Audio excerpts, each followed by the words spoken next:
Good morning. I'm Bob Marshall, one of the owners here at Bay Glass and Window. I oversee the finance part of the business. This morning I want to talk to you about some terminology that you hear thrown around in the window industry, about low E, about solar heat gain, about U factor, about argon, about insulated glass. Here in Florida, as a contractor, we have to abide by the Florida Building Code. One of the pieces of that code is the Florida Energy Conservation Code. This code defines the minimum values that we can have for low E and the minimum values that we can have for solar heat gain coefficient. Solar heat gain essentially is the measure of the heat of the sun that's allowed through the window. Here in Florida, we have to meet a solar heat gain no larger than 0.25. U factor measures the insulating properties of the window. Here in Florida, depending on the type of window, we can have a 0.5 to a 0.83.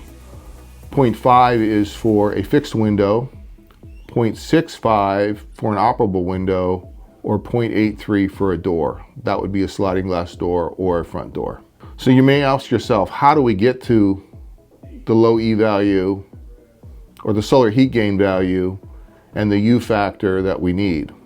Well, we achieve the solar heat gain value with low E glass, and the E stands for emissivity. Essentially, the glass, when it's produced, is coated with 3 layers of silver. You can't see them, they're super thin. They do reduce some of the light transfer through the window. They're generally about a 65% light transfer because they're reflecting heat and light. Some people think low E has a little bit of a green tinge, but that'll actually change depending on the angle of the sun and the clouds and what's being reflected in the glass.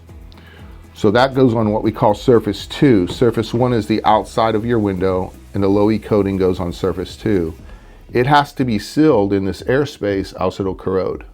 Insulated glass is what gets us the U factor we're looking for. That is essentially the airspace between the outer glass and the inner glass. This airspace can either be just air, or in our case, everything we sell, we get argon filled. Argon gas is better than just air because argon gas increases the resistance to heat transfer from the exterior to the interior. The whole reason for this code is to help reduce your energy consumption in your house. I don't know about you, but as a homeowner, my electric bill continues to go up and up. I want to do everything I can to ensure that I'm paying as little as possible for my electricity. One way to do that is to make sure that whoever you buy windows from, that product meets or exceeds the Florida Energy Conservation Code.